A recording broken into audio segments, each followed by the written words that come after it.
Hi, and how are you? I hope that you're well. Last Sunday, as Pastor Steve talked about family and how sometimes we normalize things that ought not to be normalized, something came to my mind and I remembered about Christmas last year. I was traveling home to Nyahururu, and when I got to the Eastern Bypass and I got to the petrol station, fueled, and decided to check a few things, I realized that there was a pipe that was leaking on my car. And fortunately, I was able to call my friend Abros Mwangi. Thank you, Abros, for sorting me out on this. And he referred me to a mechanic. I think his name is Marco, because I tried getting all my mechs. Man, I couldn't get them. It was Christmas. Everybody was off and going home. And Marco came, and he was on his way home. And together with his family, they turned. What a sacrifice. And thank you, Marco, for making that sacrifice on my behalf. We spent about 2 hours. Most of the shops were closed. It was not possible for us to get a place where we could get a replica of that pipe. And so we decided we had to do something. And we did what we would call giving that pipe some first aid.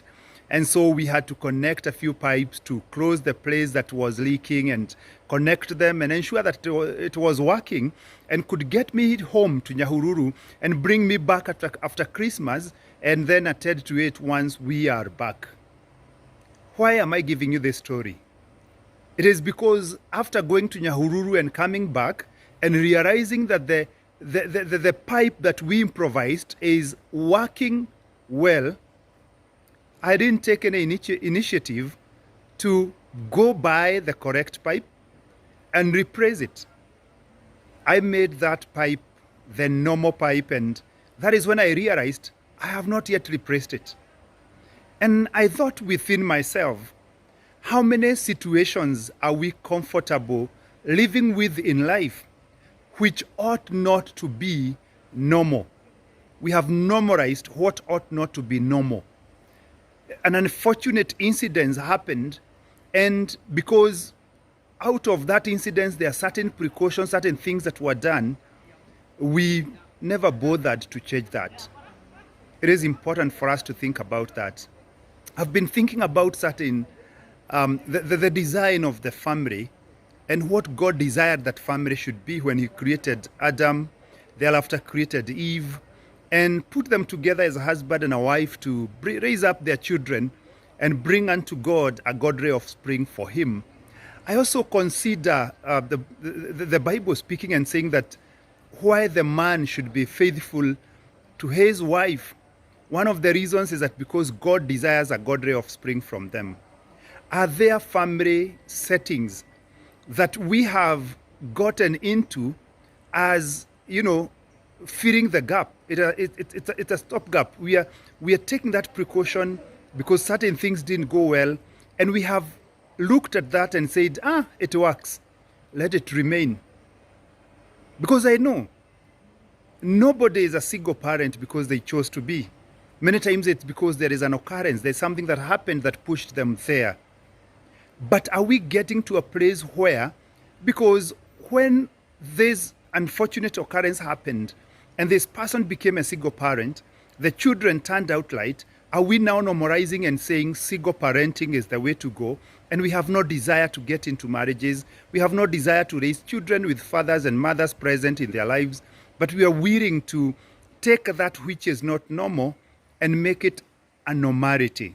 And I'm saying this with all honor and due regard to many single parents who are raising their children, but saying to us that I don't believe that is God's plan for the family and should not be normalized and should not be made to look like that is how things should happen. Many times there are things that happen and you find a couple has divorced, a couple has separated, and they're living apart and they are co-parenting. But you realize that the initial plan was not to co-parent. The initial plan was to come together and raise their children together. But unfortunate thing happened and they had to co-parent. They had to now stay apart but continue playing their parental roles one to another. Are we now looking at that and seeing it is working seeing their modalities that have been brought in, their, safeguards that have been put in, and we say because that co-parenting of this and that worked, then regardless of our situation, let us co-parent. Are we normalizing co-parenting? Are we normalizing single parenting?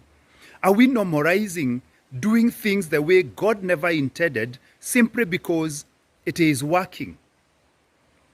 Simply because it is working, and it is working in a situation where it was taken as a precaution. It was done because an unfortunate thing may have led to this.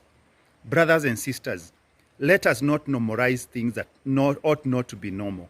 Let us appreciate and accept God's design for marriage, God's design for raising children, that God's design for raising children is a father and a mother coming together and raising those children together, each playing their role, both in the marriage and in the lives of their children. That is God's design. That's God's design. Why are there so many young people who feel that I can go out there, get a child, I don't need a man in my life, I can raise that child alone because there are other single parents and their children are turning out right.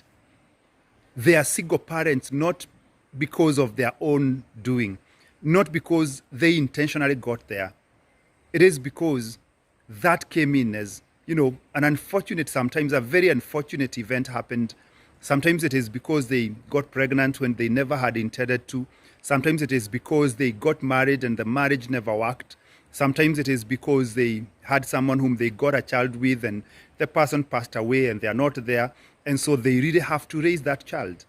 But it is not the normal, it is not the design that God designed that we should undertake and raise our families. Are there things that we are normalizing? Just like that pipe, it's still working. And therefore, I don't see the urgency of fixing it. Are there things in our lives that needs fixing? But simply because we are flowing and moving, we don't see the urgency. We don't see the rush to fix things. It is important for us not to normalize what ought not to be normal. If God's design for marriage is that man and woman should come together, live together till the death do they part, let us not change that. Let us not change that. There are circumstances that may arise. And I must say here that the circumstances that we go through will never rewrite the scriptures, will never rewrite the word of God. If the Bible says, till death do us part, that is what the scriptures say. I agree with you that sometimes things like violence, whether physical or emotional, may bring people to a situation where they may not be able to continue living together. But does that rewrite the scriptures? Because the devil is very cunning. And I recently saw a meme where somebody is writing and saying, go tell your daughter it is no longer until death do us part. When did the scripture get rewritten? No, it is till death do us part. And we must raise a generation that must take marriage seriously so that they make decisions of who to marry or get married to with the seriousness it deserves. Because if I tell my daughter that it is not until death do you part, then they can take marriage lightly, they can get into it and get out of it without feeling like they're doing anything wrong. Are we changing the design of God in terms of how things ought to be done? I accept and agree. The exceptions, one or two, where things happen and this man and this woman can no longer live together. And I've seen it and I say it is possible for that to happen. But it does not rewrite the scriptures. It does not rewrite the scriptures that it is no longer until death do us part. Let the circumstances we go through not be used by the enemy to change God's design and plan for each and every one of us. I say this with all due respect and due honor to people who may have gone through challenges and for one reason or the other cannot fit within that perfect design of God for marriage, for family, and they have to take precaution and do certain things that are important.